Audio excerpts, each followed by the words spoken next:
Bonjour à tous. Vous êtes sur TF1. Nous avons une annonce à vous faire. C'est une enquête sur une fille portée disparue le 27 juillet 2000. Si vous voyez cette fille, nommée Nathalie, contactez la police le plus vite que possible. Merci à tous. C'était TF1. Je me réveillais dans une chambre. J'essayais de me lever quand soudain j'étais attaché par des choses. C'était des chaînes. Des chaînes très solides qui étaient sur mes deux pieds, sur mes deux mains, quand soudain j'entendais des pas qui provenaient de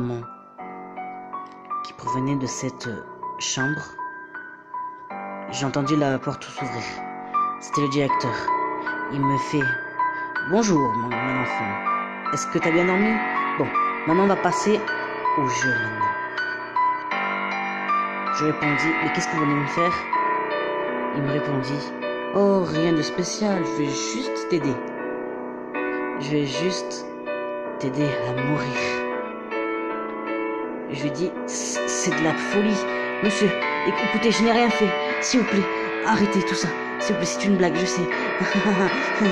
Écoutez, c'est marrant maintenant, détachez-moi, s'il vous plaît. » Oh, mon enfant, si tu savais comment j'ai envie de pleurer tellement je vois cette scène.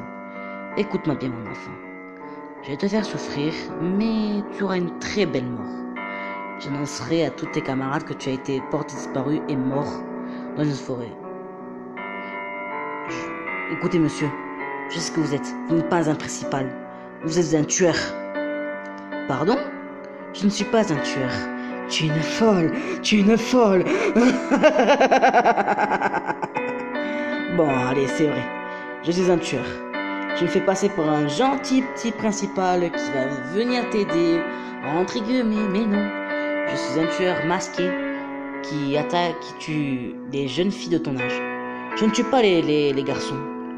Je tue simplement des jeunes filles de 17 ans. Et comme tu as 17 ans, que tu as un très bon sang, je le sais très bien, car je peux le sentir de là. Bon, allez, tu vas revenir faire dodo. Est-ce que tu es prêt? Il sort maintenant une seringue remplie de... Je ne sais pas ce qui s'était rempli, mais quand il l'a planté sur moi, ça m'a directement fait endormir. Je me réveille, j'étais dans une pièce sombre, et avec un peu de lumière, je vois le principal à moitié nu. Il était simplement en slip. Je lui posais « Pourquoi vous avez cette tenue, monsieur ?» Il me parlait. « Oh, ma grande, avant de te tuer, je vais devoir faire des petits principes. Je vais devoir te... Comment dire? Ah oui, j'ai besoin de... Tu sais très bien que je n'ai besoin d'affection sexuelle avec des filles. Vous êtes un tueur et en plus un pédophile. Lâchez-moi tout de suite. Dépêchez-vous, lâchez-moi. » C'est inutile, ma grande. Plus tu te feras mal, plus tu te débattras, plus tu te feras mal. Est-ce que tu as bien compris, ma grande? Je m'en fous, monsieur. Vous allez tous crever en enfer. Et vous aussi. Oh, j'aimerais bien. Mais d'abord toi. Il sortit un couteau et me le planta en plein main droite. Ça faisait mal sur le cou. Il me le replanta sur ma deuxième main. Et il me fait encore cette phrase. Après t'avoir tué, je vais devoir, comment te dire, te violer. Malheureusement, ma grande. Bon, est-ce que tu es prêt pour la suite? Je vais te faire très mal, mais très mal, comme si tu sentais une énorme douleur. C'est là où je me suis dit, c'est fini pour moi. C'est la fin. J'aurais vécu une mauvaise vie. Je vais enfin quitter ce monde de merde. C'est là où maintenant j'entendis une porte s'ouvrir à toute allure. C'est là où je vois ma copine. Une fille, la même fille qu'hier. Elle disait « Ne t'en faut pas, je viendrai te sauver. » Le principal fit « Oh, tu es là aussi? Eh ben, tu vas assister à la mort de ta petite amie. Enfin, de ta petite copine, pardon. » On dirait des intéressés par elle, sérieusement. Bon, je vais me dépêcher de la tuer et après je m'occupe de toi. Il n'en est pas question. C'est là où cette fille poussa le principal vers le mur. Déjà que le mur était assez dur. Donc puisque quand il a poussé, c'était violent. Le principal a eu un très gros choc. Et s'est endormi direct. Et je répondis, mais comment t'as fait ça? La fille me répondit, je ne sais pas, mais il faut vite qu'on fuit. Elle me détacha. De ses chaînes, elle avait la clé directement. Donc, elle ouvra la porte. Elle a réussi à me détacher. Maintenant, il ne manquait plus qu'à fuir. Et directement. Mais comme j'avais très mal à la main, très mal, je supportais plus la douleur. J'avais très mal, j'arrivais plus à courir. J'avais comme si il m'avait paralysé les jambes. C'est là où on entendit, c'est là où elle a ouvert la porte. Elle dit, c'est par là-bas la sortie, faut vite qu'on se dépêche. Et après, j'ai commencé à prendre mon courage à deux mains. J'ai couru vers elle. On a couru tous les deux comme on a pu. Mais la sortie était toute proche. Et là, ce qu'on voit devant nous, je ne sais pas comment il l'a fait, mais à une toute allure, on voit le principal. Enragé, il nous dit, vous allez retourner dans la cave immédiatement. On la fille avec moi lui disait, jamais ta vie, espèce de pervers. Et le principal lui refuse, oh, toi, tu auras une très belle mort. Je m'occuperai de toi avec toi et l'autre aussi. Je m'occuperai de vous deux en même temps. J'ai eu un très bon cadeau, je semble. C'est là où je commençais à flipper. Je me suis dit, c'est bon, c'est mort. On n'aura jamais la liberté.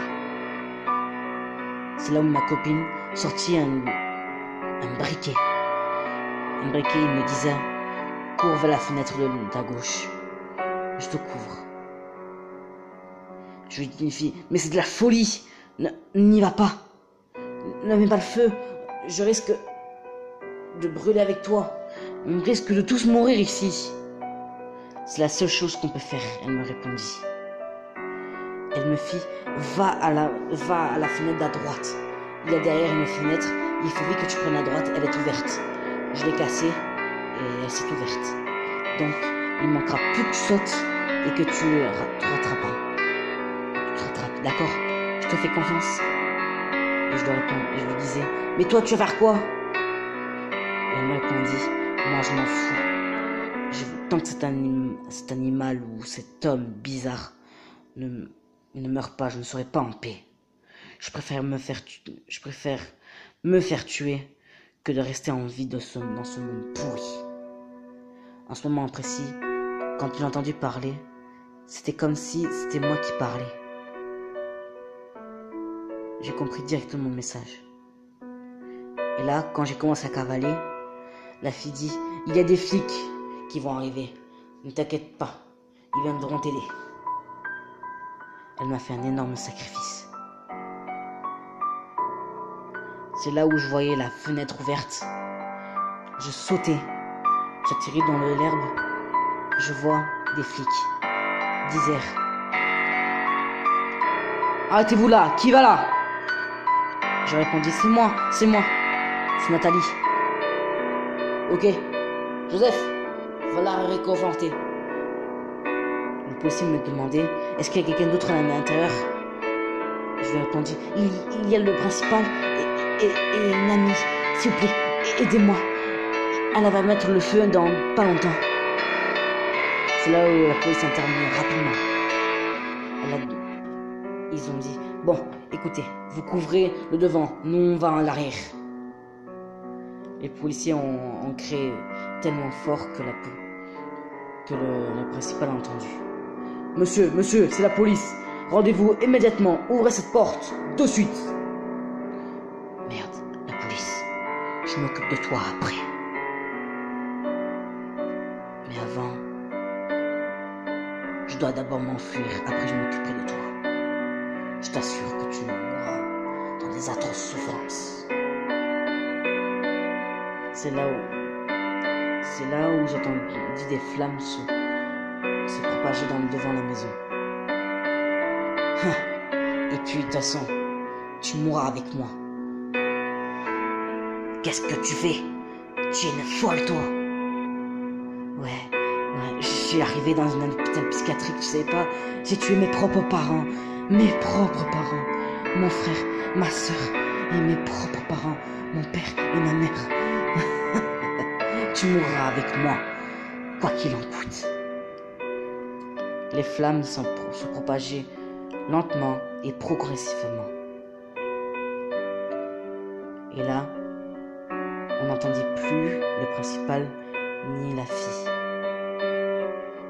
C'est là où les flammes, pendant 1 heure, les flammes se sont éteintes.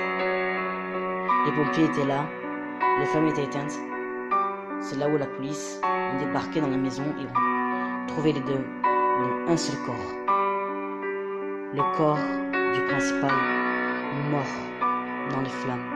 Le seul corps qu'on n'a pas retrouvé était le corps de cette fille. Cette fille qui m'avait pourtant sauvé la vie, mais que pourquoi elle s'est sacrifiée pour moi. Et d'ailleurs, elle est déjà venue chez moi en me posant de faire attention à ce principal. J'aurais dû faire attention, sinon elle n'aurait pas disparu. 2 ans après, je sentais des douleurs vers ma poitrine et vers mon vagin et mon ventre. C'est comme si cette douleur, je l'avais réellement subie, brutalement. Je regardais un espèce d'engin. Cet engin servait pour voir si j'étais enceinte. Et vous savez quoi, ce qu'il y avait? J'étais enceinte d'un petit garçon.